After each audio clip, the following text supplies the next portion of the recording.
경남 거제와 통영에도 폭우가 쏟아졌습니다. 이것도 침수 피해가 큽니다. 자, 이번엔 거제 박종혁 기자 나오십시오. 네, 박종혁입니다. 네. 자, 한눈에 그 피해 상황이 보이는데요. 지금 그곳 상황은 어떻습니까?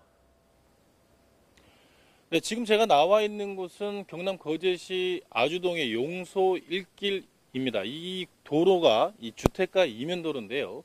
제가 1시간 전쯤 전해드렸을 때는 비가 그치고 햇볕도 났었는데 지금은 이 비가 다시 내리고 있는 상황입니다. 지금 제 뒤로 보이는 곳이 바로 산사태 현장입니다.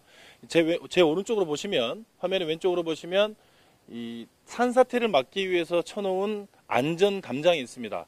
가운데 철제 기둥이 있고 옆에 쇠사슬로 되어 있고 그물망까지 쳐져 있는데도 이 산사태가 나서 이 안전 펜스 구조물들이 도로를 점령한 상태입니다. 이 도로를 보시면 차가 2대가 교행을 할 수 있을 정도의 이 넓이인데요. 이곳을 다 흘러내린 토사가 덮쳐버린 상황입니다. 안쪽으로 한번 들어가 보겠습니다. 저희가 취재도 취재지만 취재진의 안전도 중요해서 더 깊게 현장에 더 가까이 가볼 수는 없습니다만 가능한 가까운 데서 전해드리도록 해보겠습니다. 지금 제 오른쪽으로 보시면 차가 토사에 덮쳐 있는 상황을 보실 텐데요. 지금 제 눈으로 보면 한 석 대 정도 있습니다. 그런데 저 뒤로 보면 한 대 정도 더 있고 그 안에 또 흙 밑으로 몇 대가 지금 이 흙에 덮쳐 있는지는 알 수 없는 상황입니다. 카메라를 저 위쪽으로 한번 올려보겠습니다. 지금 보시면 높이가 여기에서 눈대중으로 봤을 때 한 25m 정도가량 되는 것으로 파악되고 있고 이 옆으로는 가로로는 한 10m 정도 되는 것으로 보입니다. 그러니까 한 250여 제곱미터 정도가 번면이 흘러내려서 이 길을 덮친 것으로 파악되고 있고 물론 토사량이 몇 톤인지는 정확하게 확인을 해봐야 됩니다. 지금 보시면 저희 취재진만 나와 있고 이 길에는 아직 이 당국에 이 신고가 되어 있지 않은지 복구하려고 하는 그런 인력이나 이런 장비들이 들어와 있지 않은 상황입니다. 이 주민들에게도 여쭤봤는데 이게 언제쯤 이렇게 되는지는 아직 파악이 되지 않고 있는데 여하튼 출근 시간 이후에 이렇게 산사태가 벌어진 것으로 파악되고 있는 상황입니다.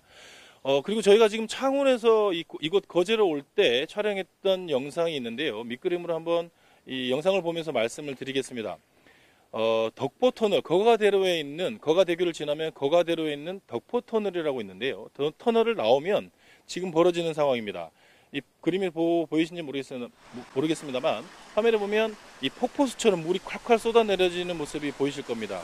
그것 때문에 이 도로 2차로, 터널 2차로 중에서 2차로 가운데 이 1차로에서만 통행이 가능하고 2차로는 통행을 못하는 그런 상황이 있고 거기도 역시 이 흘러내리는 토사가 이 도로를 덮친 상황입니다. 또 다른 영상 한번 보겠습니다. 이 연초면이라고 하는데요. 거제시 연초면이라고 하는데 굴다리입니다. 굴다리를 보면 이 물에 잠겨가지고 그 안에 들어있던 차량이 거의 뭐 한 반 정도 이상 물에 차 있는 그런 모습을 볼 수가 있습니다. 이처럼 오늘 거제에는 200mm가 넘는 비가 내리면서 피해가 속출했습니다. 이 거제시 아주동 그리고 연초면의 굴다리에서 차가 잠기기도 했고 산사태도 잇따랐습니다. 보시는 것처럼. 그래서 지금 현재까지는 산사태가 한 3곳 정도로 파악되고 있는데 이 피해 집계가 정확하게 되어 있지 않은 상황이라서 정확하다고는 말씀을 드릴 수는 없는 상황입니다. 또 이 도로 곳곳이 침수되고 또 통제되고 있으면서 차량 정체가 극심하게 이뤄지고 있는 상황입니다. 이 거제와 통영 지역에서는 이 때문에 오늘 휴교한 학교가 한 40여 곳이 되고요. 이 등교 기간을 늦춘 학교도 한 10여 곳에 있는 것으로 파악되고 있는 상황입니다. 오늘 한 200mm 이상 비가 내리면서 거제시 곳곳에는 이렇게 산사태 그리고 도로 침수, 도로 통제가 이어지고 있고 아직 비가 그치지 않은 상황에서 앞으로 어떤 피해가 더 있을지는 모르는 상황입니다. 지금까지 경남 거제에서 YTN 박종혁입니다.